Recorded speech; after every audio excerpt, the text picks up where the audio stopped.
मित्रांनो, तुम्हाला कधी प्रश्न पडलाय का की आकाश निळं का दिसतं? सूर्य जो मुळात पांढऱ्या रंगाचा असतो तो आपल्याला पिवळा का दिसतो बरं? सूर्याचा प्रकाश सहसा आपल्याला पिवळा का दिसतो? आणि सूर्योदय किंवा सूर्यास्त सहसा लाल का बरं दिसतात? हम्म तर याचं थोडक्यात उत्तर असं आहे की आपल्या वातावरणातले रेणू, जसं की नायट्रोजन किंवा ऑक्सिजनचे रेणू, हे लाल रंगापेक्षा निळ्या प्रकाशाचे जास्त विकिरण म्हणजे स्कॅटरिंग करतात. चला तर मग आता हे अजून थोडं सविस्तर समजून घेऊया. मागील एका व्हिडिओमध्ये आपण प्रकाशाच्या विकिरणाबद्दल म्हणजे स्कॅटरिंगबद्दल बोललो आहोत.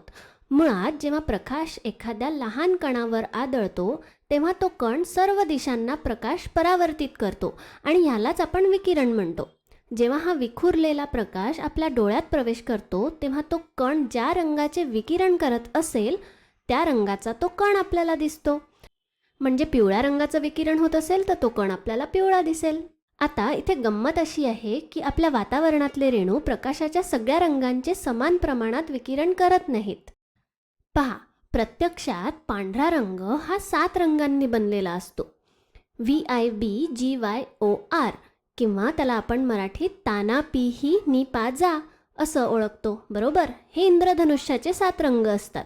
आपल्याला हे वेगवेगळे रंग दिसण्याचं कारण असं की प्रकाश हा एक तरंग आहे किंवा आपण त्याचा दोरीवरच्या तरंगाप्रमाणे सुद्धा विचार करू शकतो. आणि मग जर तुम्ही या तरंगांकडे पाहिलं तर असं दिसून येतं की जेव्हा कमी लांबी असलेले तरंग असतात तेव्हा ते आपल्याला जांभळ्या रंगाचे दिसतात आणि जास्त तरंग लांबीचे तरंग असतील तर ते आपल्याला लाल किंवा तांबडे दिसतात. म्हणजे मग जसजशी तरंग लांबी वाढत जाते तसतसा रंग बदलत जातो. आता जेव्हा आपण विकिरणाच्या भौतिकशास्त्राचा अभ्यास करतो तेव्हा असं दिसून येतं की जेव्हा आपण प्रकाशाच्या तरंग लांबीपेक्षा खूप लहान असलेल्या वातावरणातील कणांचा विचार करतो तेव्हा ते नेहमी जास्त तरंग लांबीच्या तुलनेत कमी तरंग लांबीचे जास्त विकिरण करतात. ठीक आहे, आता आपण पाहणार आहोत की असं का होतं.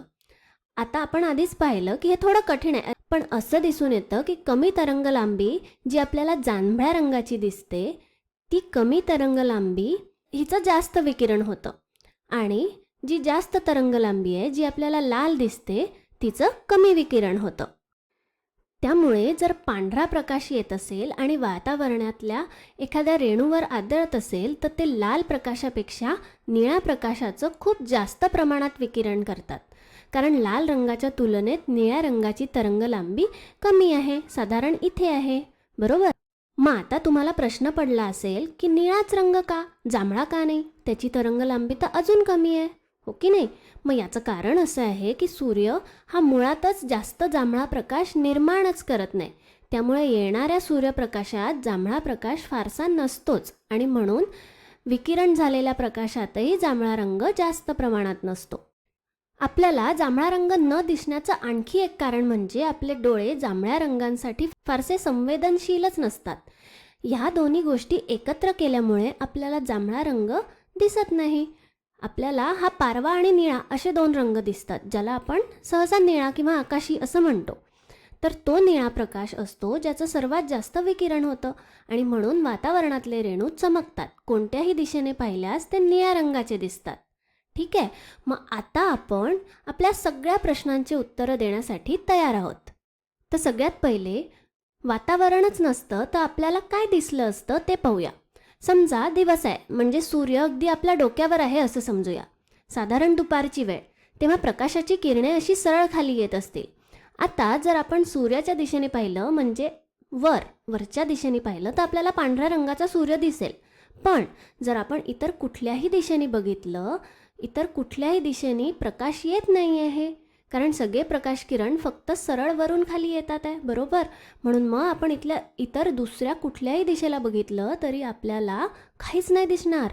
आपल्याला वातावरणाशिवाय सूर्य फक्त दिसेल, पण इतर सगळं अंधारलेलं दिसेल, काळं काळंच दिसेल. आता पहा, आपण एक प्रयोग करूया. यासाठी आपल्याला एक विजेरी, पाण्याची टाकी आणि थोडंसं दूध हवं. जेव्हा आपण या पाण्यात दूध घालतो तेव्हा त्या दुधाचे कण आपल्या वातावरणाचे प्रतिनिधित्व करतील. आता इथे अंधाऱ्या खोलीत जर आपण या विजेरीकडे थेट बघितलं तर आपल्याला फक्त त्याचा पांढरा प्रकाश दिसतो आणि आजूबाजूला सगळं काही काळं दिसतं, बरोबर? इथे पृथ्वीवर वातावरण नसतानाही असंच दिसलं असतं. पण पृथ्वीवरच्या वातावरणामुळे काय होतं पहा, जेव्हा सूर्यप्रकाश या सगळ्या वातावरणातल्या कणांवर आदळतो आणि आपण आधी चर्चा केल्याप्रमाणे ते निळ्या प्रकाशाचं सर्वात जास्त विकिरण करतात. ते इतर सर्व रंगांचंही विकिरण करतात, पण निळ्या प्रकाशाचं विकिरण सगळ्यात जास्त करतात आणि परिणामी वातावरणातले हे सगळे कण आपण कुठल्याही दिशेला बघितलं तरी आपल्याला ते निळ्याच रंगाचे दिसतात. आणि आता आपल्या प्रयोगात जर आपण पाण्याची टाकी आणली आणि त्यात दूध टाकलं तर हे दुधाचे कण आपल्या वातावरणातल्या कणांसारखे आहेत. आपल्या वातावरणातल्या कणांप्रमाणे ते निळ्या प्रकाशाचं विकिरण करतात आणि परिणामी सगळी टाकी निळ्या रंगाची दिसते. मस्तच आहे, नाही का? पण तुमच्या लक्षात आलं का, जसजसं हे आकाश म्हणजे पाणी निळं झालं तसतसं सूर्याचा रंग पांढऱ्याचा पिवळा झाला. बापरे, हे कसं काय बरं? सूर्य पिवळ्या रंगाचा कसा काय झाला? तर पहा, सुरुवातीला येणारे किरण हे पांढरे आहेत, पण एकदा ते वातावरणात कणांवर आदळले की त्या निळ्या रंगाचे विकिरण होऊ लागते. त्यामुळे येणाऱ्या प्रकाशातून निळा रंग विखुरला जातो आणि आता त्या येणाऱ्या प्रकाशात जे रंग उरले आहेत त्यांच्याकडे जर आपण पाहिलं तर पहा, जांभळा रंग मुळातच कमी होता. पारवा आणि निळा विखुरला गेला. त्यामुळे आता उरलं काय? हिरवा, पिवळा, नारंगी आणि लाल. याही रंगांचं विकिरण होतच आहे, पण निळ्या रंगा एवढं नाही. त्यामुळे जेव्हा हे रंग आपण एकत्र आणतो आणि त्याकडे जेव्हा बघतो तेव्हा तो आपल्याला पिवळसर केशरी प्रकाश दिसतो. आणि म्हणून सूर्यप्रकाशाने वातावरणात प्रवेश केल्यानंतर तो आपल्याला पिवळसर दिसतो आणि म्हणजे अर्थातच आपल्याला सूर्य पिवळा दिसतो. आणि आपल्या प्रयोगातही नेमकं हेच होतंय. ठीक आहे, बरं, सूर्यास्त आणि सूर्योदयाच्या वेळी नेमकं काय होतं? तर याचा परिणाम किंवा संकल्पना जवळ सारखीच आहे.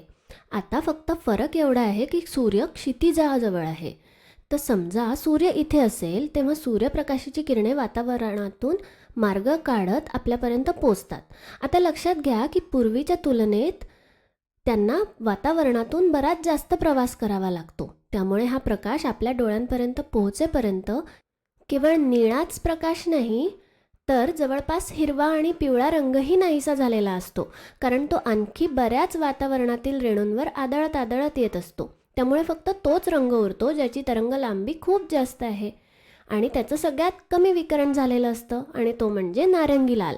म्हणून हा प्रकाश आपल्यापर्यंत पोहोचतो तो बऱ्यापैकी नारंगी लाल असा दिसतो. आपण आपल्या प्रयोगातही हेच पाहू शकतो. जर आपण वरून त्या भांड्याकडे पाहिलं तर आपण पाहू शकतो की प्रकाश टाकीच्या लहान भागातून म्हणजे वातावरणाच्या लहान भागातून जातोय. मग आता आपण काय करूया, आपण ही टाकी घेऊ आणि अशी फिरवू, म्हणजे प्रकाशाला टाकीच्या मोठ्या भागातून म्हणजे लांबीतून प्रवास करत जावं लागेल. आता जर आपण हे समोरून बघितलं तर लक्षात घ्या, पहा, सूर्य किमान लालसर नारिंगी दिसतो आहे. सुंदर आहे, नाही का? हे देखील लक्षात घ्या की आपल्यापर्यंत पोहोचणारा प्रकाश आता बऱ्यापैकी अंधुक झालेला आहे. आपण आता फ्लॅशलाईट व्यवस्थित बघूच शकत नाही आहे. त्याचं कारण असं की बहुतेक प्रकाश आपल्यापासून दूर विखुरला गेला आहे आणि याचमुळे सूर्योदय आणि सूर्यास्त इतके सुंदर दिसतात, कारण आपण ते आपल्या डोळ्यांना त्रास न होऊ देता बघू शकतो. तर मग थोडक्यात सांगायचं तर आपल्याला निळं आकाश आणि लाल सूर्यास्त दिसण्याचं कारण असं आहे की जेव्हा प्रकाश किंवा पांढरा प्रकाश या वातावरणातल्या किरणांवर आदळतो तेव्हा निळ्या प्रकाशाचं जास्त विकिरण होतं. आणि आता सगळ्यात शेवटी आणखी एक खूप मजेदार गोष्ट, ती म्हणजे ढग पांढऱ्या रंगाचे का असतात? आता पहा, ढग पाण्याच्या लहान थेंबांनी बनलेले असतात, बरोबर? मग जेव्हा सूर्यप्रकाश पाण्याच्या त्या थेंबांवर आदळतो तेव्हा त्यांनी सुद्धा सगळ्या दिशांना निळ्या प्रकाशाचं विकिरण करायला नको का? म्हणजे ढगसुद्धा निळेच दिसायला नकोत का?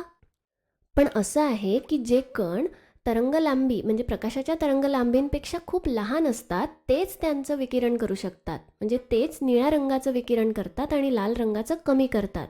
ते ऑक्सिजन किंवा नायट्रोजनचे रेणू हे इतके छोटे कण असतात.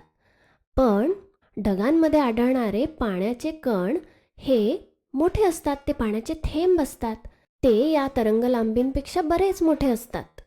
आणि म्हणून असं दिसून येतं की सगळे रंग ते समान प्रमाणात विकिरित करतात.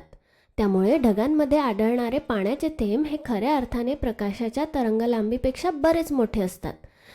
त्यामुळे जेव्हा त्यांच्यावर पांढरा प्रकाश पडतो तेव्हा ते सगळ्याच रंगांचं सारखं विकिरण करतात आणि म्हणून ते पांढऱ्या रंगाचे दिसतात. धुकं हे सुद्धा त्याचमुळे पांढरं किंवा पांढरट दिसतं. ठीक आहे, तर या व्हिडिओसाठी इतकंच. धन्यवाद.